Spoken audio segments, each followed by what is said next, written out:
स्त्रियों को यह 3 बातें मरते दम तक अपने घर वालों को या फिर किसी अन्य लोगों को नहीं बतानी चाहिए। जय श्री कृष्णा मित्रों, स्वागत है आप सभी का वेदांतिक दृष्टांत यूट्यूब चैनल पर। मित्रों, आज की कहानी बड़ी ही ज्ञानवर्धक है और बहुत ही रोचक है, तो आज की कहानी के साथ अंत तक बने रहिए। मित्रों, कहते हैं जो स्त्री ये 3 बातें अपने घर वालों को, अपने पति को या फिर किसी अन्य लोगों को बताती है तो उस स्त्री के साथ उसके परिवार वाले भी दुखी रहते हैं। तो दर्शक बंधुओं, आज की कहानी बड़ी ही रोचक एवं ज्ञानवर्धक सिद्ध होगी। तो आज की इस कहानी के साथ, आज के इस प्रसंग के साथ आप अंत तक जरूर बने रहिए। और इसी के साथ मित्रों, आज हम आप लोगों को इस कहानी के माध्यम से बताएंगे कि आखिर वे कौन सी 3 बातें हैं जो हर स्त्री को मरते दम तक किसी भी व्यक्ति को नहीं बतानी चाहिए। दर्शक बंधुओं, यदि कोई पुरुष हमारी इस वीडियो को देख रहा है तो उन पुरुषों से हमारी यह गुजारिश है कि हमारी इस वीडियो को अंत तक जरूर देखें और अंत तक सुनें और बड़े ही ध्यान से सुनें। तो दर्शक बंधुओं, आइए जानते हैं कि आखिर एक पतिव्रता स्त्री को कौन सी ये 3 बातें मरते दम तक किसी भी व्यक्ति को नहीं बतानी चाहिए। दर्शक बंधुओं, बहुत समय पहले की बात है, किसी जंगल में एक बहुत ही विशालकाय हाथी रहा करता था। मित्रों, वैसे तो वह हाथी किसी के साथ कभी भी बुरा नहीं करता था और न ही वह जंगल में रहने वाले किसी भी प्रकार के अन्य जानवरों को परेशान करता था और न ही किसी जानवर के लिए वह कभी भी बुरा नहीं सोचता था। वह हमेशा अपने काम को करने में मगन रहता था। परंतु दोस्तों, जंगल के और जानवर थे, वे सभी उस हाथी को देख देख करके जला करते थे और उस हाथी से बहुत ही ज़्यादा डरा करते थे। वे सोचते थे कि किसी दिन यह हाथी हमें अपने बड़े बड़े पैरों से कुचल देगा और हमें सभी जीव जंतुओं का सत्यानाश कर देगा और या फिर हमें इस जंगल से बाहर निकाल देगा।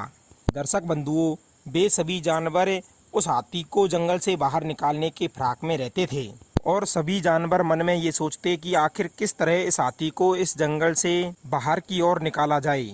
दर्शक बंधुओं, उसी जंगल में एक गधा और एक लोमड़ी रहते थे और एक चिड़िया और रहती थी साथ में। दर्शक बंधुओं, वह चिड़िया जंगल के सभी, उस जंगल में रहने वाले सभी जानवरों के पास जाती है और सभी जंगली जानवरों को एक स्थान पर इकट्ठा करने का निमंत्रण दे देती है। मित्रों, उधर दूसरा दिन होते ही जंगल के सारे जानवर चिड़िया के द्वारा बताए गए उस स्थान पर पहुंच जाते हैं और उन्हीं के साथ में वो गधा भी वहीं पर पहुंच जाता है। दर्शक बंधुओं, अब तो वहां पर इकट्ठा होकर के सभी जानवर इस बात पर विचार करते हैं कि आखिर इस हाथी को इस जंगल से बाहर कैसे निकाला जाए। अगर यह हाथी हमारे इस जंगल से बाहर चला जाएगा तो हमें और इस जंगल के अंदर रहने वाले सभी प्राणी खुशी खुशी के साथ अपना जीवन जी लेंगे। दोस्तों, फिर वह गधा कहता है, ठीक है, लेकिन उससे पहले आप लोगों को इस जंगल के राजा शेर को आप अपनी इस सभा में बुलाना चाहिए। पहले तो तुम ये बताओ कि अपने राजा को आप लोगों ने इस सभा में क्यों नहीं बुलाया।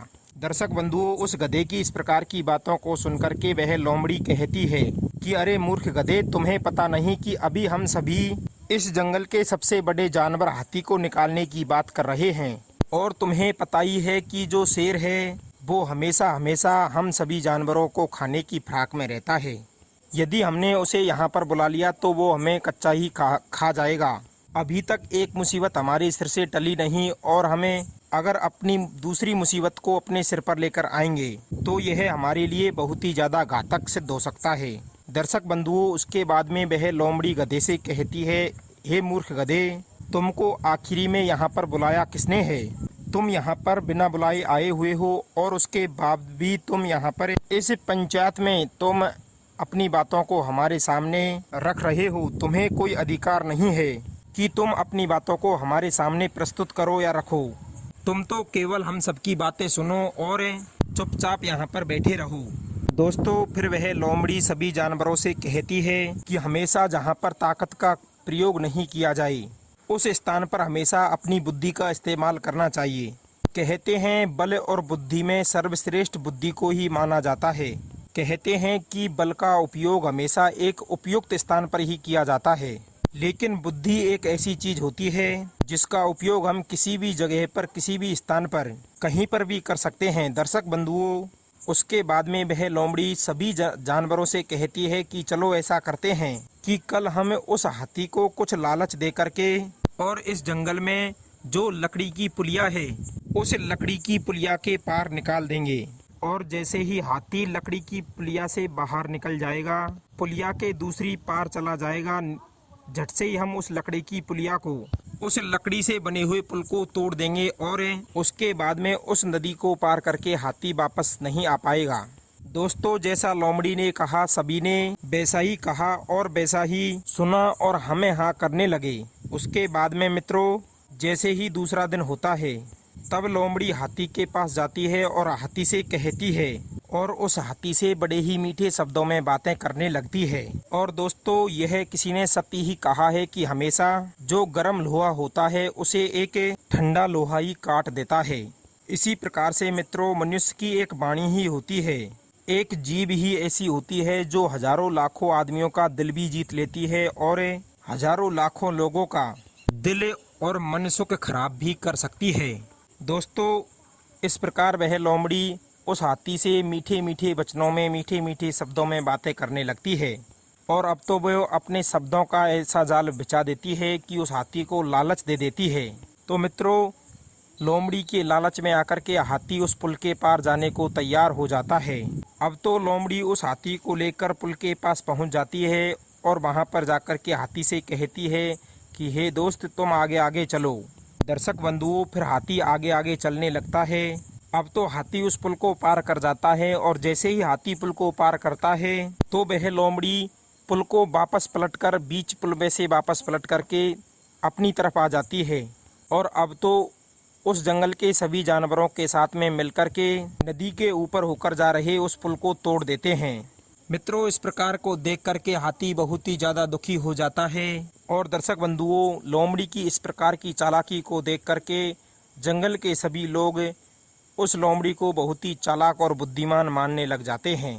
और उधर वो हाथी अपने मन ही मन सोच रहा था कि जीवन में कभी भी चाहे मर ही क्यों ना जाए, परंतु किसी को भी अपनी कमजोरी के और कमी के बारे में मत बताना। तो दर्शक बंधुओं, आइए जानते हैं कि आखिर वे कौन सी बातें हैं जो किसी स्त्री को अपने घर वाले या फिर किसी अन्य लोगों के साथ में शेयर नहीं करनी चाहिए। दर्शक बंधुओं, पहली बात है कि किसी भी स्त्री को अपनी आयु और अपनी उम्र के बारे में किसी को भी नहीं बताना चाहिए। अपनी उम्र की बातों को किसी के साथ में शेयर नहीं करनी चाहिए। कहते हैं कि कई बार जब हम अपनी उपयुक्त उम्र किसी को बता देते हैं तो वे कभी कभी हमारा मजाक बना देते हैं। इसलिए मित्रों, कभी भी अपनी उम्र के बारे में एक स्त्री को किसी को भी नहीं बताना चाहिए। दोस्तों, दूसरी बात है किसी भी स्त्री को अपने घर का भेद, चाहे वो ससुराल हो या फिर वो घर में हो, चाहे वो अपनी मायके हो, अपने घर का भेद उसे किसी के सामने नहीं खोलना चाहिए। मित्रों, कहा जाता है कि पराये लोगों को हमेशा दूसरों के घरों की बातें सुनने में बड़ा ही आनंद आता है। मित्रों, एक कहावत भी है कि घर का भेदी लंका ढाए। अगर आप घर की बातें किसी दूसरे को बताओगे तो वो अपने ही तुम्हारे ही घर को खा जाएगा। मित्रों, यह सत्य है कि हर कोई इंसान अपनी ओर कम देखता है, अपने स्वयं के बारे में कम सोचता है और दूसरों के बारे में और दूसरों की बातों में ज्यादा ध्यान रखता है। तो मित्रों, कहते हैं कि जब हम अपनी बातें अन्य लोगों को बताते हैं, अपने घर की बातों को अगर गलती से हम उनके साथ शेयर कर देते हैं तो वे हमें उन बातों से नचाने लग जाते हैं और हमेशा हमको धमकियां देने लग जाते हैं। तो मित्रों, इसलिए अपने घर की बातें, अपने घर का भेद कभी भी किसी को भी नहीं खोलना चाहिए। दर्शक बंधुओं, तीसरे नंबर की महत्वपूर्ण और कीमती बात यह है कि कभी भी कोई भी स्त्री को अपने पति और अपने बीच की बातें किसी दूसरी स्त्री के साथ शेयर नहीं करनी चाहिए। मित्रों, कहा जाता है कि यदि पत्नी और पति के बीच की बातें शेयर करने से या फिर अन्य किसी लोगों को बताने से, अन्य लोगों के साथ साझा करने से अपने पति और पत्नी के बीच का प्रेम कम हो जाता है और उसके साथ साथ लोगों की नज़रों में मान सम्मान कम हो जाता है। तो दोस्तों, आज का प्रसंग आपको कैसा लगा आप कमेंट बॉक्स के माध्यम से ज़रूर बताएं। और अगर इस चैनल पर आप पहली बार दर्शक बंधु मेहमान बनकर आए हो तो उसे सब्सक्राइब कर दें और अगर हो सके तो इस ज्ञानवर्धक प्रसंग को अपने मित्र बंधुओं तक शेयर ज़रूर कर दें। मिलते हैं अगली ज्ञानवर्धक प्रसंग में। आप सभी का बहुत